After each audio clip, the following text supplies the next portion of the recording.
Hello friends, आप देख रहे हैं आपका चैनल शेयर बाजार विद आयुष। और दोस्तों, इस वीडियो में बात करेंगे हम कल की लिस्टिंग स्ट्रैटेजी के बारे में। दोस्तों, आपको बताइए कल के दिन 4 मेन बोर्ड आईपीओज है जो आपको बाजार में लिस्ट होते हुए नजर आएंगे। पहला है शेषाशायी, दूसरा है आनंद राठी, तीसरा है जारो इंस्टीट्यूट, तो चौथा है सोलार वर्ल्ड। इन चारों आईपीओ के बारे में इस वीडियो में हम चर्चा करेंगे। वीडियो को बहुत लंबा नहीं करेंगे तो आपको जल्दी जल्दी देखिए लिस्टिंग के बारे में बात करेंगे, लेकिन हाँ कंपनी के आपको कुछ इंपॉर्टेंट पॉइंट्स भी बताऊंगा, तो आप लोग देखिएगा वीडियो को पूरा ज़रूर। शुरुआत दोस्तों शेषशायी से करते हैं। 423 का आपको प्राइस बैंड मतलब इसका एक शेयर मिला है, तो ये बात ध्यान रखिए अगर आपको लगा है तो 423 का आपको एक शेयर मिला है। टोटल 35 शेयर मिले हैं। ये आईपीओ था करीबन 813 करोड़ का। अब पहली चीज़ जो हम देखते हैं दोस्तों वो यही देखते हैं कि किस तरीके का आईपीओ था। तो ये IPO fresh issue plus OFS था। 480 करोड़ का फ्रेश इशू, 333 करोड़ का ओएफएस। बड़ा पोर्शन फ्रेश इशू का था, बट अगर आप ओएफएस भी देखेंगे तो ऐसा नहीं कि बहुत छोटा है, लगभग आप कह सकते हैं बराबर ही हमको देखने को मिल जाता है। थोड़ा बहुत अंतर है, मात्र 150 करोड़ का, बट ठीक है। बट जो दूसरी चीज़ होती है वो है दोस्तों सब्सक्रिप्शन। इस आईपीओ को कितना रिस्पॉन्स मिला? 189 टाइम्स, जी हाँ 189x ये गुना ये बढ़ता हुआ नजर आया। इसका मतलब ये है कि करीबन 38 लाख शेयर्स के सामने 72 करोड़ शेयर्स के लिए कंपनी को एप्लीकेशन मिली। 30,717 करोड़ रुपए कंपनी को मिलते हुए नजर आए। यानी ओवरऑल आप कह सकते हैं रिस्पॉन्स में इस आईपीओ में कोई कमी हमको देखने को नहीं मिली। एक तगड़ा रिस्पॉन्स मिला क्यूआईबी से। एचएनआई कैटेगरी लगभग 51 टाइम सब्सक्राइब हुई। रिटेल कैटेगरी लगभग 10 गुना, एम्प्लॉय कैटेगरी भी ऑलमोस्ट 9.5 गुना, तो टोटल 69 टाइम्स कंपनी को 39,000 करोड़ रुपीज रिसीव हुए। यानी दूसरा पॉइंट जो है कि सब्सक्रिप्शन कंपनी को देखिए बहुत तगड़ा मिलता हुआ नजर आया, इसमें कोई दोहराई नहीं है, राइट। आप कंपनी अगर फाइनेंशियल पर डाल तो अगर आप कंपनी के नंबर्स को देखेंगे तो नंबर्स आपको देखने को मिलेगा 1100 करोड़ के आसपास का रेवेन्यू था 2023 में, फिर 1560 करोड़ हो गया, 70 करोड़ हो गया। देन रेवेन्यू में थोड़ी सी कमी देखने को मिली। बट अगर रेवेन्यू घटता हुआ जाए तो क्या कंपनी का मुनाफा भी घटा है? तो ऐसा नहीं है। कंपनी का profit 108 crore, then 169 crore, then 222 crore. तो कंपनी का प्रॉफिट भी दोस्तों लगातार हमको बढ़ता हुआ दिखा, राइट। बोरिंग भी अगर आप देखेंगे कंपनी में 378 करोड़ की, इसलिए जो इसके रिटर्न रेशियोज है वो करीबन 34.84% है। Return on equity, return on capital employed है 31.87% का। डेट टू इक्विटी फेवरेबल है। पैट मार्जिन 15% का है, जो अपने आप में काफ़ी बढ़िया है। सो कंपनी ओवरऑल आप कह सकते हो दोस्तों बढ़िया नजर आई, राइट। इसको रिस्पांस भी जैसा मैंने कहा बहुत अच्छा मिलता हुआ देखने को मिला। थोड़ा सा ब्रीफ है आपको कंपनी का बताता हूँ कि दोस्तों कंपनी जो है वो मल्टी लोकेशन सॉल्यूशन प्रोवाइडर है। मतलब कंपनी का जो कारोबार है कुछ इस तरीके का है जैसे कि आप कार्ड मैन्युफैक्चर करते हैं, राइट। जो कार्ड होते हैं, एटीएम कार्ड, ये सब कार्ड हो गए, तो company top 2 payment card manufacturers में आती है। इनके पास ऑलमोस्ट 31.9% के आसपास का मार्केट शेयर है। इसके अलावा कंपनी दोस्तों याद रखिएगा ये तो करती है, लेकिन one of the largest manufacturer है चेक लीव्स के भी। मतलब भारत के अंदर दोस्तों जैसे 10 out of 12 private bank PSU banks का ये काम करते हैं। 9 आउट ऑफ 11 ऐसे स्मॉल फाइनेंस बैंक्स की मैं बात कर रहा हूँ। Then 15 out of 21 private banks के लिए ये काम करते हैं। 9 out of 32 general insurance companies के लिए काम करते हैं। और 12 out of 24 life insurance companies के लिए काम करते हैं। तो आप समझिए कि कंपनी कितने सारे सॉल्यूशंस प्रोवाइड करती है इन सारी कंपनीज को, राइट। तो इसलिए कंपनी का मेजरली पैसा तो देखिए पेमेंट सॉल्यूशन से बनता है। इसके अलावा कम्युनिकेशन और फुलफिलमेंट सॉल्यूशन से भी कंपनी का पैसा बनता हुआ नजर आता है, लगभग 30% के आसपास का। बाकी का आईओटी से कंपनी का पैसा बनता है। लेकिन हाँ ओवरऑल कंपनी देखिए लगातार बढ़िया कर रही है, अपनी बैलेंस शीट को काफ़ी सुधारती हुई नजर आ रही है। और जिस तरीके से दोस्तों याद रखिए company one of the few vendors है भारत के अंदर जिनकी अप्रूव हो चुकी है facilities for the manufacturing of plastic cards, metal card, sustainable card, biometric card, payment stickers, wearables, ये सब दोस्तों कंपनी जो है वो बनाती हुई नजर आती है। तो इसलिए दोस्तों कंपनी का बिजनेस भी अगर आप लगातार देखेंगे तो बढ़ता हुआ नजर आ रहा है। ये अपने आप में एक बढ़िया बात है। एक्सपेक्टेशन है कि प्रॉफिट भी साथ साथ बढ़ता हुआ नजर आएगा। सो अब आते हैं कि कहाँ पर लिस्टिंग होने की संभावना है। सिर्फ 423 का इसका प्राइस बैंड है। मेरे हिसाब से उसके सामने ये 10% ऊपर तक एटलीस्ट लिस्टिंग देना चाहिए। मतलब ये बात ध्यान रखिए कि एक्सपेक्टेशन यही है कि 423 रुपीज़ का जो प्राइस बैंड है उसके सामने इसकी जो लिस्टिंग है वो हमको देखने को मिलनी चाहिए। मेरे हिसाब से जो मुझे लगता है कि कम से कम जिस तरीके का रिस्पॉन्स आया है कि यहाँ से 40 रुपये ऊपर तो लिस्ट होना ही चाहिए। मतलब ऑलमोस्ट आप मान के चलिए 460 से लगाकर मेरे हिसाब से 480 के बीच में कहीं ये लिस्ट होता हुआ नजर आएगा। 10% तो मेरे हिसाब से देकर जाएगा ही जाएगा। ये उससे ऊपर भी देकर जा सकता है, वो डिपेंड करेगा बाजार के माहौल पे। अगर आप मार्केट्स को देखेंगे तो अभी वीक मार्केट है, स्ट्रक्चर बहुत वीक है। आईपीओ अगर आप देखेंगे तो बहुत अच्छे लिस्ट नहीं हो पा रहे। बट हाँ ये मेरी एक्सपेक्टेशन है, तो यही आप कह सकते हैं कि लगभग 1400 से 1500 1600 रुपये तक का मुनाफा देखने को मिलना चाहिए। तो ये बात तो दोस्तों हो गई किसकी? शेषशाही की। अब आते हैं दूसरी कंपनी में जिसका नाम है दोस्तों जारो इंस्टीट्यूट। 890 का इसका प्राइस बैंड है। 16 शेयर्स का लॉट साइज है, करीबन 450 करोड़ का ये आईपीओ था। अभी आईपीओ में दोस्तों जो बड़ा पोर्शन था वो ओएफएस का था 280 करोड़ का, 170 करोड़ का ही फ्रेश इशू था, तो फ्रेश इशू आप कह सकते हैं काफ़ी हमको स्मॉल देखने को मिला, राइट। दूसरी चीज़ पे आते हैं, सब्सक्रिप्शन भी अगर आप देखेंगे तो क्यूआईबी कैटेगरी ने मात्र 37 टाइम्स इस आईपीओ को सब्सक्राइब किया, मतलब करीबन 3,347 करोड़ रुपए क्यूआईबीज ने लगाए। एचएनआई कैटेगरी ने 37 टाइम्स के आसपास सब्सक्राइब किया, लगभग 2,500 करोड़ रुपए के आसपास लगाए। रिटेल ने 9 गुना, टोटल 23 टाइम्स, 7,307 करोड़ रुपए कंपनी को मिलते हुए दिखे। तो ये आप कह सकते हैं कि दोस्तों जारो इंस्टीट्यूट को जो रिस्पॉन्स था वो बहुत ज़्यादा खास तो मिलता हुआ नज़र नहीं आया है, क्लियर बात है। रिस्पॉन्स जो मिलना मिलना चाहिए था, जैसा मिलना चाहिए था, वो आप कह सकते हैं नहीं मिल पाया, इसमें कोई दोहराई नहीं है, राइट।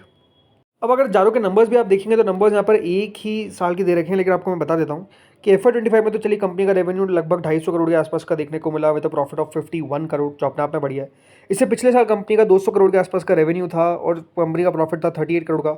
उससे पहले कंपनी का रेवेन्यू 122 करोड़ के आसपास का था, with profit of close to 11 crore. तो कंपनी की ग्रोथ काफ़ी अच्छी देखने को मिली है, इसमें कोई डाउट नहीं है। तो यहाँ पर आप कह सकते हैं कि ये बात सही है कि कंपनी ग्रोथ अच्छी देखने को मिली है। प्लस कंपनी के ऊपर कर्ज भी अगर आप देखेंगे तो बहुत कम ज़्यादा है, ओनली 51 करोड़ के आसपास का कंपनी के ऊपर कर्जा है।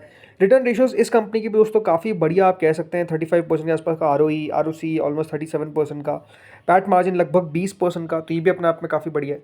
सी कंपनी जो है वो याद रखिएगा ऑनलाइन हायर एजुकेशन और अपस्किलिंग प्लेटफॉर्म है, और इनका जो ओवरऑल पार्टनरशिप भी आप देखेंगे तो ऑनलाइन डिग्री प्रोग्राम्स में करीबन 36 पार्टनर्स आपको देखने को मिल जाते हैं, जिसमें 16 Tier 1 यूनिवर्सिटीज़ और इंस्टीट्यूशंस आ जाते हैं, जिसमें 7 IIM, 7 IIT ये सब आ जाते हैं, और 15 Tier 2 यूनिवर्सिटीज़ और इंस्टीट्यूशंस है, राइट। तो जारो करता क्या है, यूनिवर्सिटीज़ के साथ पार्टनरशिप करता है, इंस्टीट्यूशंस के साथ पार्टनरशिप करता है, उनके हिसाब से कोर्सेज क्रिएट करता है, उनके हिसाब से डिमांड जनरेट करता है कोर्सेज के लिए, राइट। तो इस तरीके का कंपनी का ओवरऑल बिजनेस है। आई थिंक कंपनी ओवरऑल आप मुझसे पूछेंगे वैल्यूएशंस को लेकर, तो आई डोंट फील कि कंपनी ने बहुत ज़्यादा एक्सपेंसिव अपने आईपीओ को रखा।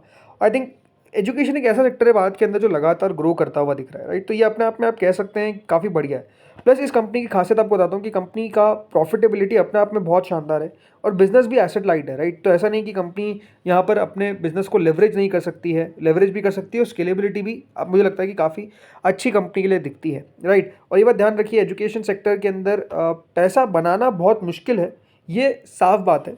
बहुत कम कंपनी चल पाती है, जैसे अभी हाल ही में क्राइजेक आई थी, अब उससे ये डिफरेंट है, उससे कंपेयर नहीं करना चाहिए, तो बता रहा हूँ कि उसकी भी अच्छी लिस्टिंग देखने को मिली।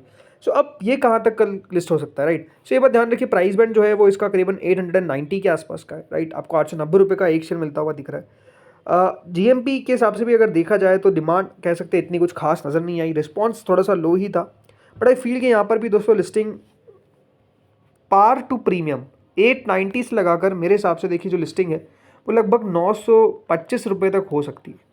अगर 900 के ऊपर निकल जाता है तो 925 930 के आसपास तक चल जाएगा, बट अगर वो 900 के नीचे रह गया ना तो फिर मेरे हिसाब से पार पे भी लिस्ट हो सकता है। तो बहुत ज़्यादा उम्मीद कह सकते हैं कि नहीं दिख रही है, बट अब देखते हैं आगे होता क्या है। तीसरा आईपीओ पे आते हैं जिसका नाम है दोस्तों आनंद राठी। 414 रुपये का इसका याद रखिएगा आपको एक शेयर मिला है, टोटल 36 शेयर्स मिले हैं। ये आईपीओ पूरा का पूरा फ्रेश इशू था 745 करोड़ का। तो पहला पॉइंट तो यही कि पूरा का पूरा ये आईपीओ हमको आता हुआ दिखा, और वो आईपीओ आता हुआ दिखा है फ्रेश इशू का, नहीं सारा का सारा पैसा खुद कंपनी यूटिलाइज करेगी।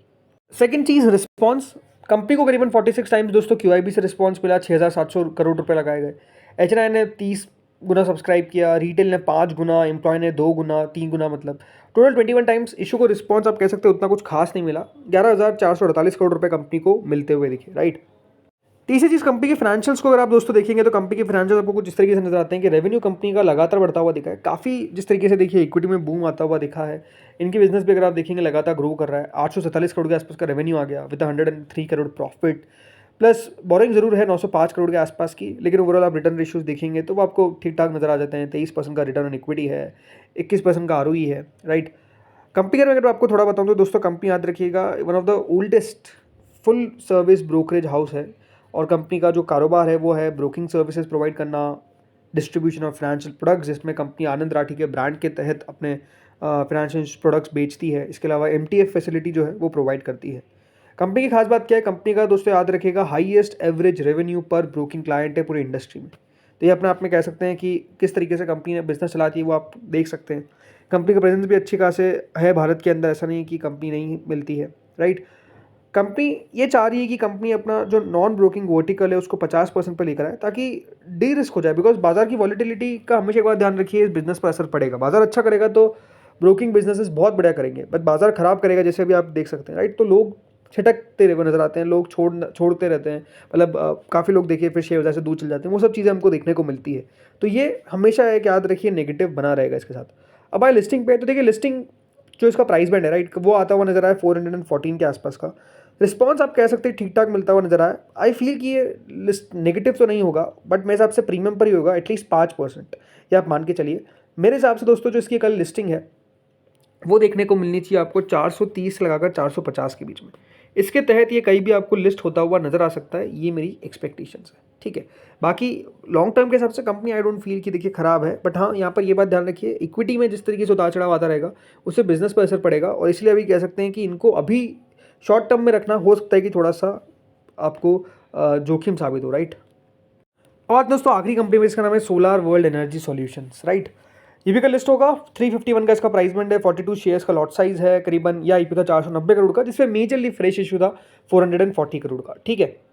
अब इस आईपीओ को जो रिस्पांस मिला, ऐसा लग रहा था कि अच्छा रिस्पांस और मिलेगा, बट ठीक है। 74 टाइम्स क्यूआईबी ने सब्सक्राइब किया, लगभग 10,000 करोड़ रुपए लगाए, 11,000 करोड़ ही ऑलमोस्ट आप कह सकते हैं। 68 टाइम्स एचएनआई पोर्शन सब्सक्राइब हो गया, रिटेल ने सब्सक्राइब किया 51 times, because 10% he retail portion था। टोटल 68 टाइम सब्सक्राइब हो गया, कंपनी को लगभग 18,000 करोड़ रुपए मिलते हुए नजर आए, तो इसको भी रिस्पॉन्स आप कह सकते हैं अच्छा ही मिला। सी जब हमेशा एक बात ध्यान रखें, इतने सारे आईपीओस आएंगे तो कहीं ना कहीं आपको थोड़ी बहुत तो कमी देखने को कहीं ना कहीं मिलेगी, जो एक्जैक्टली इसके साथ भी हमको देखने को मिला। अगर ये अकेला आता तो बहुत अच्छा रिस्पॉन्स मिलता, सभी आईपीओस में बहुत और आपको अच्छा रिस्पॉन्स आता हुआ दिखता, बट वो एक साथ आ गए ना, तो इसलिए आप कह सकते हैं दिक्कत नजर आ गई, राइट। अब सोलर वर्ल्ड का दोस्तों आप रेवेन्यू देखेंगे तो वो ग्रो किया, जैसे 235 से सीधा 505 करोड़ आता है, बट उसके बाद अगर आप देखेंगे तो उतनी बड़ी ग्रोथ देखने को नहीं मिल पाई, मात्र 9% के आसपास कंपनी का रेवेन्यू बढ़ा, जो करीबन 551 करोड़ तक हमको आता हुआ देखने को मिला। मुनाफा अगर आप देखेंगे तो 14 करोड़ था, देन 51 करोड़ था, देन 77 करोड़ हो गया, तो यहाँ पर भी आप कह सकते हैं अच्छी हमको लगातार जंप देखने को मिली।